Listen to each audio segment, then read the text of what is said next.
Programang ito ay rated SPG. Striktong patnubay at gabay ng magulang ang kailangan. Maaaring may masiselang tema, lengguwahe, karahasan, sexual, horror o droga na hindi angkop sa mga bata.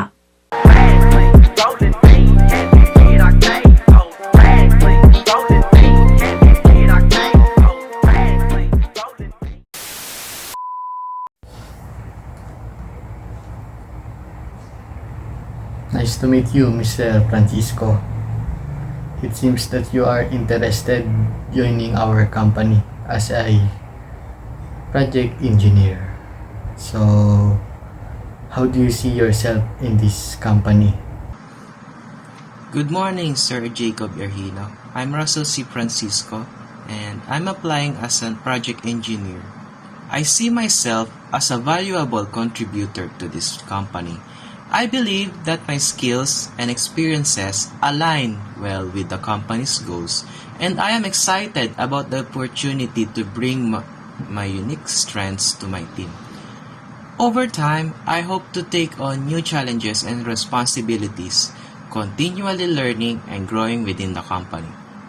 Ultimately, I see myself in a leadership role where I can use my expertise to mentor others and drive the company's success. What can you offer to the success of the company? I can offer a combination of skills and experiences that I believe will contribute significantly to the company's success. With my strong background in project management and team leadership, I can effectively manage resources and lead teams to achieve project goals on time and within budget. I also have a proven track record of problem solving and innovation, which allows me to find effective solutions to challenges and continuously improve processes for efficiency. What are your dreams or goals for your future career path? My ultimate career aspiration is to establish myself as a successful engineer.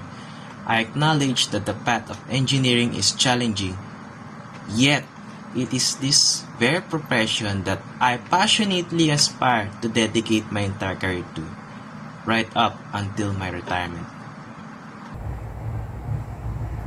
What motivates you to do your work? My primary source of motivation is my family. Their unwavering support during times of adversity and hardship is valuable. As a family, we believe in the power of teamwork and mutual aid. I am committed to reciprocating their kindness and support, and to expressing my profound love for them. They are not just my family, they are my pillar of strength and my constant inspiration.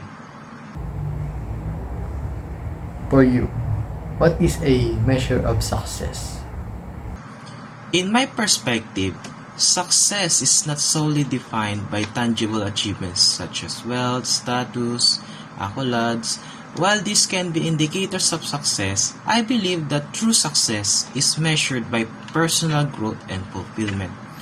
It's about setting personal goals, no matter how big or small, and working towards them with determination and resilience. It's about continuously learning, growing, and making a positive impact on the lives of others. If I can look back on my life and feel that I've stayed true to my values, pursued my passions, and made a difference in some way, then I would consider myself successful. Give me an object to represent your work ethics. A compass would be a fitting representation of my work ethics. Just as a compass provides direction and keeps you on the right path, I adhere to a strong moral compass in my professional life. It guides my actions and decisions, ensuring that they are always aligned with honesty, integrity, and respect for others. Thank you, Mr. Francisco. I hope you will join us in the success of the company. So thank you for having me today, Mr. Sir Jacob Erhino. Thank you very much.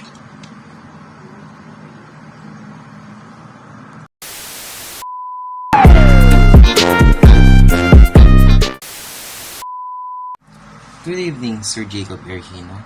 It seems that you're interested in my company as a computer analyst. So, at first, why don't you introduce yourself first to me? Is that okay? Good day. I am Jacob Bercilius A. Erhino, a recent graduate with a bachelor's in computer engineering from Pamantasang Lungsod ng Maynila. I am actively seeking a position as a computer systems analysis in your company. My aim is to gain practical experience in computer systems while deepening my understanding of fundamental principles and tools. I am dedicated to utilizing critical thinking and innovative design abilities to contribute effectively to project development. So, thank you for the answer, Mr. Jacob Erhino. So I prepared some questions here and I would like you to answer it, if that's okay for you. So, for my first question, what are your expectations in our company? I have a strong desire for knowledge and experience and expertise. I am committed to surpassing the company's expectations in achieving target goals and milestones. I anticipate advancing professionally along my career path within the company. Wow, that is a very good answer. So, let's proceed to another question. What is your most significant achievement in your life?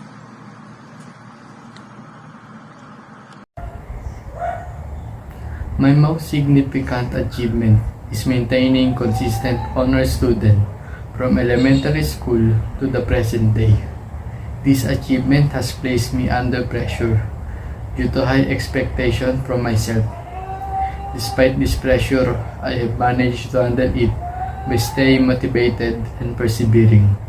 Over the years, my academic journey has taught me valuable lessons and provided me with experience in managing pressure and expectations. These experiences have prepared me to contribute effectively to future projects within the company.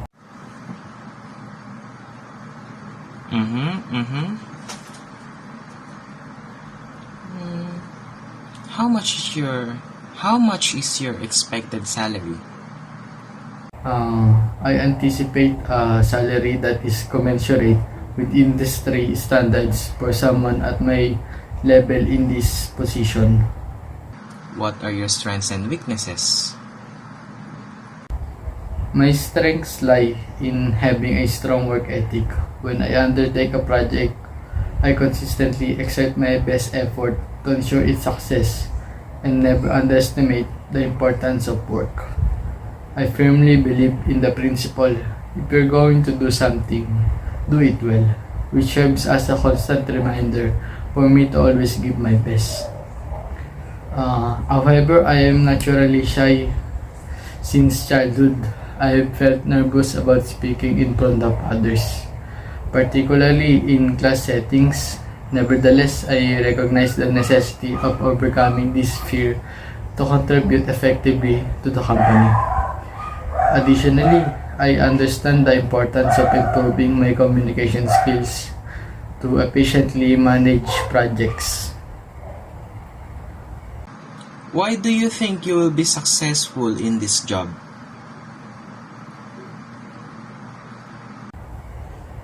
This is my dream and I have worked tirelessly to achieve it. I did not study hard and invest my sweat and blood just to fail. Now that I am here, I am even more determined to dream big and persevere to achieve success. To accomplish this, I am committed to applying all the knowledge I have gained through my academic journey and experiences. How about give me an object to represent your work ethics? Just like a compass guides travelers in the right direction, my work ethic guides me toward achieving my goals Even when faced with challenges, my commitment and determination ensure that I never lose sight of my goals and remain steadfast in pursuing them. So, thank you very much, Mr. Jacob Erhino. I'll give you a notice of your approval for our company, and our company would like to send you an email later on. So, good morning, Mr. Jacob Erhino, and thank you very much for applying for our company. Goodbye.